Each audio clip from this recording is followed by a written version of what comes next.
Bonjour Virginie, Bonjour Evelyne, je suis ravie de t'avoir avec moi là pour pareillement. ce témoignage que tu as accepté de faire. Franchement, merci, parce que c'est Je t'en toujours prie, utile c'est pour les normal. personnes qui se lancent, qui peuvent encore avoir des doutes, qui ne connaissent pas. Et voilà. Donc j'aime beaucoup interviewer effectivement les personnes que j'ai pu accompagner pour avoir leur retour sur ce qu'elles Avec ont vécu. plaisir. Donc voilà, j'ai quelques petites questions. La première est, dans quelle situation étais-tu au moment où on s'est appelé la toute première fois et quels impacts ça pouvait avoir sur ta vie et celle de tes proches? Alors, dans quelle situation j'étais Eh bien, j'étais un peu perdue. Comment dirais-je? Je savais que je ne resterais pas dans le poste où j'étais au moment où je t'ai appelée, mais je ne savais pas pourquoi faire. Donc, j'avais besoin de me connaître moi-même, de me recentrer sur ce que je suis, sur ce que j'aime faire. Et je savais que j'y arriverais pas toute seule. Mmh. Voilà. Et je te suivais depuis quelque temps sur les réseaux sociaux et tout ce que tu postais, ça me parlait. Voilà, ça résonnait en moi. Il fallait juste que j'ose franchir le cap de l'appel ou du mail, en l'occurrence. Et voilà. Et qu'est-ce qui a fait justement que tu as osé à un moment donné franchir ce cap-là? Qu'est-ce qui a fait? Je sais plus. Je me suis dit, j'ai dû me dire, vas-y, qu'est-ce que tu risques? Vas-y, fais-le et puis tu verras bien si elle te répond et puis ce qu'elle te répond. Parce qu'à l'époque, en fait, c'était déjà sous la forme d'appels. Je proposais déjà des appels. Exactement, c'était C'est ça. sympa, quoi. C'était un appel de 30 minutes, trois quarts d'heure, je crois, juste pour échanger sans engagement, juste pour voilà, établir un diagnostic, entre guillemets, si on peut dire ça comme ça. Et voilà, et je regrette pas du tout Du coup, aujourd'hui, je c'est regrette justement pas. la question, c'est qu'est-ce que ça a changé après 6 mois qu'on a passé ensemble, du coup? Après, oui, après ces 6 mois ensemble, qu'est-ce que ça a changé? J'ai pris un peu plus confiance en moi. J'ose un peu plus contacter des gens, aller à la rencontre des personnes.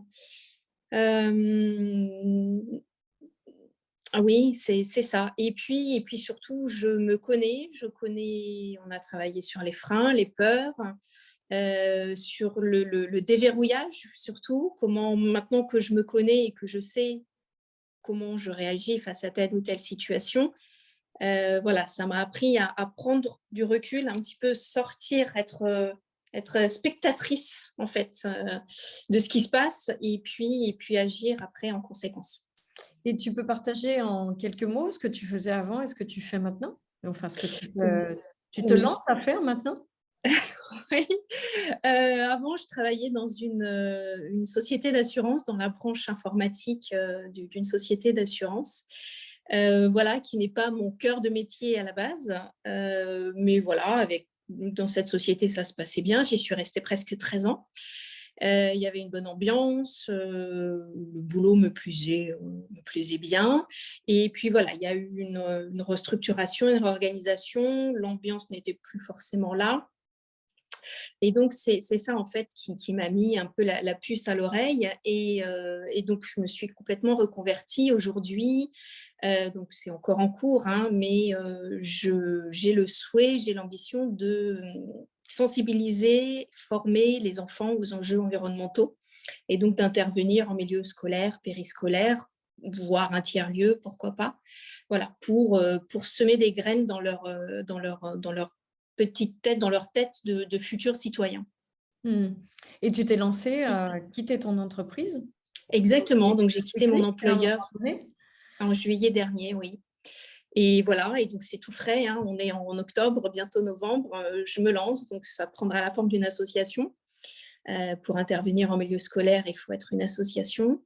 Puis j'aurai peut-être la casquette aussi micro-entrepreneur, voilà, c'est encore en réflexion, en ébullition, tout ça. Je suis dans une phase d'exploration, je rencontre beaucoup de personnes. Donc, tu vois, il y a un an, justement, il y a presque pile un an, hein, où tu me disais justement Ouais. d'aller à la rencontre des entrepreneurs. Et voilà, un an après, ben, je dirais pas que c'est... J'y vais plus facilement, on va dire. J'y vais quand même plus facilement. Et qu'est-ce qui a fait que tu t'es lancée du coup à quitter ton entreprise quand même malgré tout?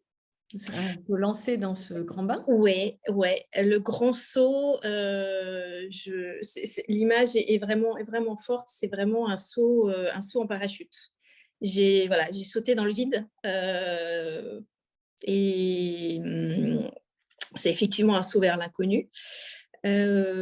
Mais je me sentais prête, en fait. Je me sentais prête et surtout, j'avais besoin de temps parce que pendant un bon moment, j'ai fait ça en parallèle. Donc, je rencontrais des gens, j'interviewais, je faisais un petit peu les deux en parallèle. Donc, mon emploi et puis ce projet.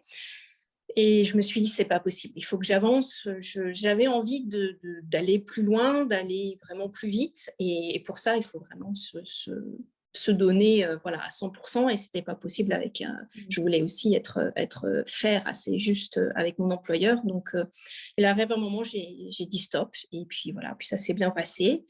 En juillet, j'ai quitté mon employeur. Et qu'est-ce qui a fait que tu t'es sentie prête à un moment donné? Quels ont été les éléments essentiels pour toi pour à un moment donné, justement, passer cette étape-là? De dire: «OK, je me lance». Euh, C'est une bonne question. Euh, je dirais le, le ressenti, le plaisir. Je J'avais plus envie de faire mon emploi dans lequel j'étais. Le matin, je me levais, j'avais plus envie de travailler sur mon projet donc j'ai dit stop.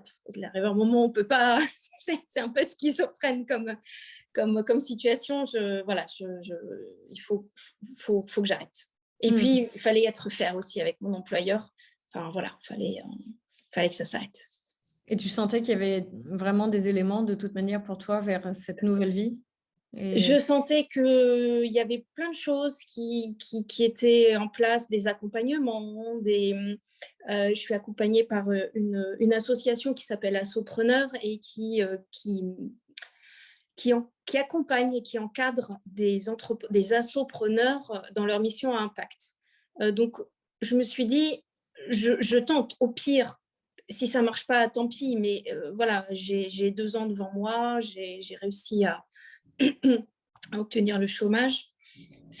Voilà, ça me laisse du temps pour étudier un petit peu le projet et je me sentais vraiment accompagnée. C'était une chute, ça c'est sur une chute libre, mais rapidement, enfin voilà, j'ai vu que j'allais être accompagnée quand même. si je le dis avec mes mots et tu me dis si c'est bien ça, mais tu avais les éléments, tu savais le quoi, tu savais ce que tu allais vouloir, enfin ce que tu voulais faire Oui, derrière et il s'agissait d'avoir du temps du coup pour le voilà, mettre en œuvre. d'avoir du temps pour travailler sur le comment.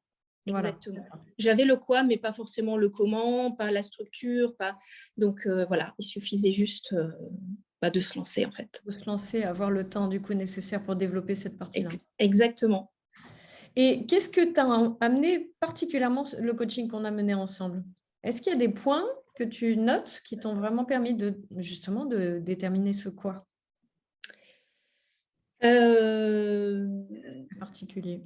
Eh bien, toute la partie travail sur soi, le questionnement, les outils, l'ikigai, tout ce que tu as pu mettre en place pendant les séances qui m'ont fait m'interroger. Parce qu'en fait, je me rends compte que quand on a un emploi, on s'installe assez vite une routine Mmh. et on ne réfléchit pas vraiment à ce qui nous fait plaisir, vraiment, à ce qui nous fait vibrer, la petite étincelle qu'on ressent dans le ventre, dans le cœur, dans la tête. Et c'est vraiment ça, les outils et se poser les bonnes questions pour faire ressortir tout ce qui est enfoui, parce qu'en fait, c'est en nous. Je me souviens de nos échanges. Mmh.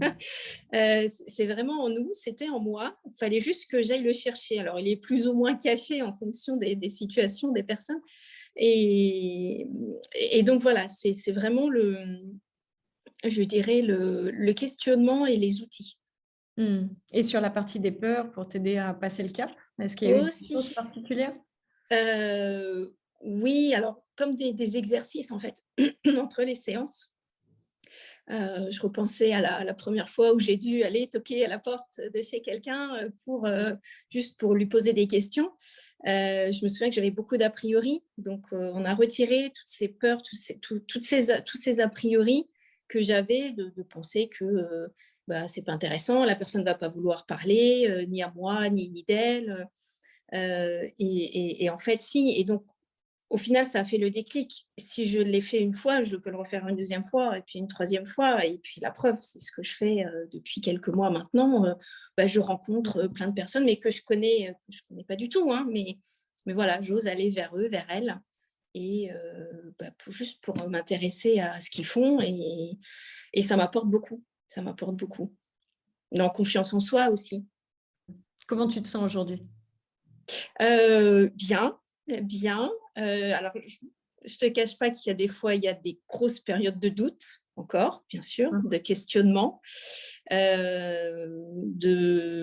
mais est-ce que ça sert vraiment à quelque chose, ce que je fais? Est-ce qu'il y a un impact? Est-ce que j'en suis capable? Il y a beaucoup la légitimité encore qui Mmh. reste, le regard des autres aussi. Mais voilà, quand je vois poindre ce frein-là ou ce problème-là, j'essaye de me recentrer sur tout ce qu'on a vu ensemble. Mmh. Et voilà, et j'essaye de me souvenir du pourquoi j'ai fait ça. Et voilà, ça marche. Des fois, ça prend plus de temps pour que ça marche, mais ça marche. Oui, comme je dis à chaque fois, imaginer une vie sans peur, c'est une quête illusoire. On en a tous, des hauts et des bas, on en a tous, mais l'idée, c'est de ne pas être bloqué, en fait, quand Mm, on est mm. face à ces périodes-là, et trouver les ressources en soi, les façons de fonctionner, les petites astuces extérieures, effectivement, pour dépasser ces moments-là, soit les accueillir parce qu'ils sont juste là pendant un temps et puis ils sont voués à disparaître tout seuls, soit pour aller un peu les dépasser en utilisant des ressources. Mm, c'est Et ça. donc, faire malgré la peur. Mmh. Exactement. Faire malgré la peur. Et puis, et comme tu dis, réagir soit en la laissant passer, voilà, en se disant bah, c'est passager, ça ira mieux demain. Et c'est souvent ça qui marche en fait. Je me dis bah voilà, c'est une journée sans, bon, bah, tu vis avec. Soit effectivement en sortant, comme je disais, être spectatrice de ce qui se passe, et puis de voir ce qui me fait réagir autrement bah, pour le remettre en marche au moment où ce doute ou ce questionnement arrivera à nouveau. Mmh mh. C'est exactement ça. Et qu'est-ce que tu dirais à la personne que tu étais, il y a, on va dire 1 an maintenant? Ouais, 1 an, 2 ans, ouais, un Ou peu toutes plus ces d'1 an. personnes qui pourraient être, aujourd'hui, à la place de la personne que tu étais? Je dirais, ose et fais-toi confiance. Ouais, Mmh. ose et fais-toi confiance, et fais confiance aux autres aussi, parce qu'au final, on a l'impression qu'on est souvent seul, et en fait, pas du tout. Et en fait, pas du tout, parce que ce que le coaching m'a permis de voir aussi, c'est que il y a plein de gens qui sont dans des questionnements comme ça, et, et justement, on n'en parle pas forcément, et alors qu'il faudrait en parler pour se rendre compte que ben, on n'est pas seul. Mmh. Donc, ose, fais-toi confiance et ne reste pas seul. Et pour cet aspect-là, d'ailleurs, les plus grands se font tous, coacher. Ils ont tous des mentors. Des mentors, oui, Ça permet d'aller plus vite, ça permet d'aller plus loin, ça permet de nous oui, challenger plus parce que sinon on reste dans une zone qui est encore, très très minime par rapport à tout ce qu'on est capable de faire. Donc c'est effectivement un aspect qui est très, très utilisé par des personnes même au plus haut niveau où on pourrait se dire: «Non, oui, eux, ils n'ont plus de besoin», c'est pas si, si, les plus grands bien sûr. sportifs se font coacher, les hommes politiques se font coacher, même les plus grands coachs se font coacher encore. Donc c'est un point super important quand on a envie de vivre sa vie pleinement, en fait, de se Ouais, faire tout à accompagner fait. par tout type de personnes. Et effectivement, je suis ravie que tu aies trouvé aussi cette association pour prendre le relais, Oui, plus particulièrement sur, le sujet qui t'intéresse maintenant. Et je pense que c'est un point essentiel aussi, que tu partageras peut-être d'ailleurs, de trouver les personnes qui peuvent nous accompagner à chaque pas qu'on fait. du démarrage, du moment où on ne sait pas du tout ce qu'on va faire et où on a besoin justement de s'éclaircir les idées là-dessus, ce qu'on a pu faire ensemble. Mais par la suite également, pour monter sa structure, pour Oui, développer sa structure, pour encore l'enrichir et la faire, enfin, l'amener à des niveaux encore différents. Et il y a à chaque fois, en fait, effectivement, oui, à chaque étape en des fait. personnes qui peuvent aider. Ouais, il y a des accompagnements et enfin, c'est très professionnel. Enfin là, je suis ravie d'avoir rencontré Assopreneur parce que les deux personnes qui ont créé ça sont très professionnelles. Elles connaissent bien leur sujet. Chacune dans leur domaine. Et puis, il y a le collectif derrière, parce que du coup, il y a d'autres associations sur la même thématique ou pas, mais peu importe, parce qu'elles ont le même questionnement, elles ont les mêmes doutes, elles ont eu ou pas le même stade de création aussi, en fonction du stade d'avancement du projet. Bah, elles peuvent aussi, ces associations ou ces porteurs de projets, répondre effectivement à des doutes ou à des questionnements. Donc, ouais, il ne faut pas rester seul, clairement. Et Ça, je pense que c'est un point qui peut être très rassurant pour les personnes qui, du coup, sont dans la phase, donc vraiment au tout démarrage, de se dire, OK, j'ai besoin d'y voir plus clair. Mais néanmoins, même si j'y vois plus clair, est-ce que je vais être en mesure de le mettre en œuvre? Est-ce que je vais être en mesure de le tenir sur la durée? Je pense que c'est un point qui est aussi intéressant à soulever, de dire, mais en fait, à chaque période et à chaque besoin, il peut y avoir encore du soutien, de l'aide, un accompagnement. Et donc, l'idée, c'est juste d'avoir envie de se lancer au départ, de se faire confiance, comme tu dis, mm, de se laisser le temps de le développer et ensuite de faire confiance effectivement au fait qu'on puisse, quoi qu'il arrive, trouver des solutions par la suite pour continuer le ouais. chemin avec des personnes s'il faut. Exactement. Ouais, ouais, se faire accompagner, c'est important. Et ne pas penser qu'on est dans la faiblesse parce qu'on se fait accompagner. Non, non, pas du tout. C'est très important. Mhm. Ils Bien, sont là pour merci. ça. Un Merci petit à mot toi, à Evelyne. rajouter? Non, un grand merci. Je pense souvent à toi. Tu sais, tu es ma petite fée. Non, Tu es ma souvent, petite voix derrière. j'ai pensé à toi. C'est c'est bien. Donc, un grand merci pour ça. Je ne savais pas du tout quand je t'ai contacté où allait me mener ce coaching. Ouais, j'avais beaucoup d'appréhension. Et en fait, je ne regrette pas du tout. C'est très... voilà, enfin, c'est un accompagnement. C'est vraiment main dans la main. Et on a fait des belles choses ensemble. Et voilà, il y a encore de belles choses à faire. Je me Donc, un souviens grand merci à toi surtout. à l'époque, le questionnement, c'était même de se dire, tu m'arrêtes si j'oublie, mais c'était même de se dire, bon, je ne sais pas vers quoi ça m'amènera, mais au moins, je n'aurais pas le regret de me dire, bah, je suis peut-être passée à côté de quelque chose, au moins de savoir, est-ce qu'il y a quelque chose ou pas? Oui, c'est Bien ça. ça, hein? Mais Ouais. pour le savoir, bah, il faut y aller. Mhm. Il faut y aller et puis se laisser du temps, se faire confiance, je le redis, mais c'est vraiment ça. Et puis voilà, et puis qu'est-ce qu'on risque finalement? Alors après, c'est vrai qu'il y avait l'aspect financier aussi qui était quand même important parce que bah, voilà, j'ai quitté mon employeur. Donc voilà, je ne voulais pas laisser ma famille. Mais voilà, il y a des solutions, ça existe. Donc il faut se lancer. Et puis après, bah, si ça ne marche pas, il y a aussi d'autres solutions après. C'est pas... Le tout, c'est de savoir effectivement, au moment où en tout cas tu prends la décision, le tout, c'est d'être suffisamment certain de ce que tu fais et Exactement. d'avoir un minimum d'assises pour se dire, OK, en fait, je ne fais pas n'importe quoi là pour le coup. Je Voilà, tente quelque exactement. chose que j'ai mûrement réfléchi et puis après, oui, je ferai en fonction de ce qui se passera. Mais plus on va dans la ville hein, et plus la période, d'ailleurs cette période nous l'apprend, plus on est en mesure de comprendre qu'on ne peut plus vivre dans des projections à 40 ans. Mmh. Donc, il faut faire Ah aussi oui, en fonction de ce qu'on découvre chaque jour un peu plus et c'est prendre ça. des décisions en fonction de ce qui nous arrive là, en fonction de ce qu'on a besoin de vivre. Donc oui, le chemin est long et il est encore plein d'inconnus, mais tant qu'on est sûr effectivement d'avoir les ressources en soi pour le vivre et puis pour le tracer au mieux, ouais, il se passe toujours le meilleur. Ouais, et se faire plaisir, Mm. c'est important. Bien, ben merci. Merci à toi. Merci Evelyne. Merci pour ces mois passés ensemble, c'était un vrai plaisir. Non, merci à toi. Comme avec chacune, c'est vraiment à chaque fois un régal. Et puis, bah, longue vie à ton projet. Il y a Merci beaucoup. beaucoup de travail à faire avec les enfants, effectivement. Et du coup, je suis certaine, effectivement, que c'est un projet qui va éclore et qui va bien vite J'espère. se développer. Merci, merci encore. Je t'en prie, un plaisir. À bientôt. Merci À Evelyne, au bientôt. revoir.